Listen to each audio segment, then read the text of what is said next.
Loading is an important part of a VisualPlate analysis. So let's talk about how you apply loads and deal with loads in your model. The first thing to note is that when we're doing loading, we need to switch to the loads ribbon where most of the loading control is at. For my example, I have a simple project where I have a rectangular and a triangular area. So I have two boundaries defining my plate.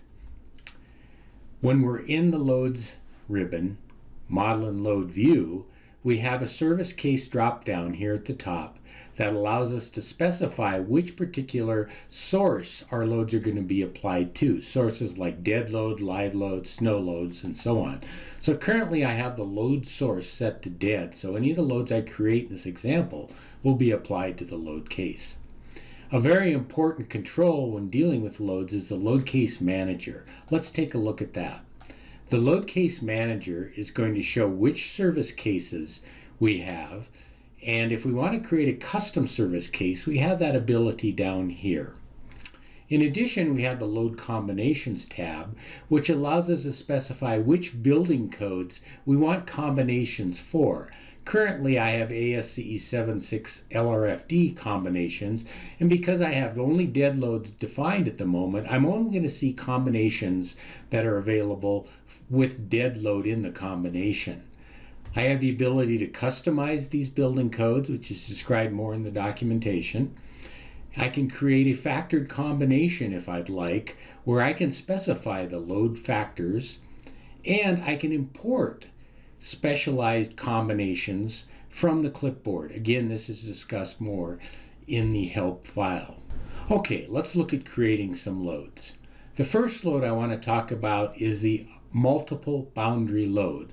Let's suppose I want all of my boundaries, in this case 2, to contain an applied load. If I click on this button in the ribbon, we now see we have this purple line drawn around the perimeter. And if I rotate my model a little by holding down my middle mouse and the control key and dragging, you can see I have a load applied to the entire boundary.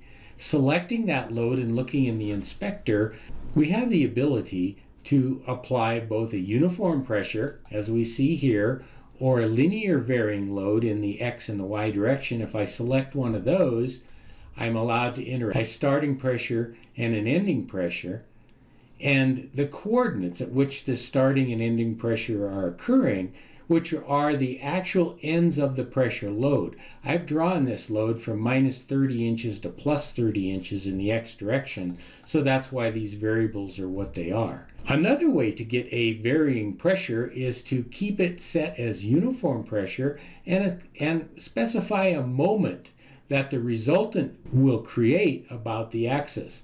Let's say we want a resultant about the x-axis, and let's pick a large number here so we can see the variation. And when I do that, you see now it's no longer a uniform pressure, but a varying pressure creating that moment. This form of entry is true for all of the loads I'm going to show from here on out, except the concentrated load. Let's remove this back to the top and look at the other kind of area loads we can do. We have the ability to draw a rectangular load, so if I select that, I can drag my mouse and it will drag a rectangle on the cross section, and this rectangle has a uniform value by default, but the same entries as we saw with the multiple boundary load. I can also do a circular load, so if I select that and draw it, I get a circular ring of load arrows. I'm able to specify the radius of that ring if I'd like, as well as where the center of that ring load is at.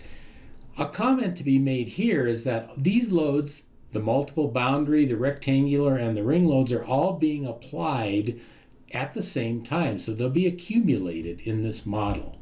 Let's delete a couple of these loads by selecting and pressing the delete key, and now let's select draw tubular and look at what we get.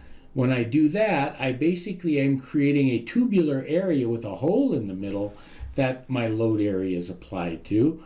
And a similar thing, if I draw a ring load, I can get a circle and a ring load applied, as you see here. So those are the other special area type loads.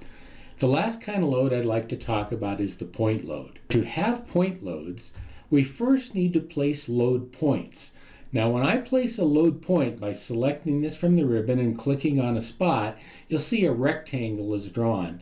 This load point is available in all of the load sources you select. So if I switch to live load, we'll see that load point is still there. So that will exist for all of the service cases that we have.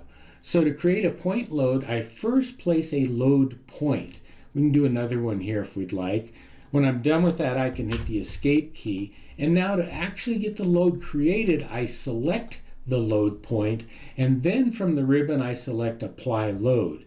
And in this case I can specify the value. Currently it's a -1 kip in the Z direction, which means it's in the plane of the board we're seeing here. I can apply moments as well about the X and global Y axes. If I rotate a little bit, again we can see we have that point load. Let's clean out some of these other loads by selecting them and removing them. And now when I do that, we can see that we have the point load with its force in the -Z direction. So that's how I create loads in VisualPlate.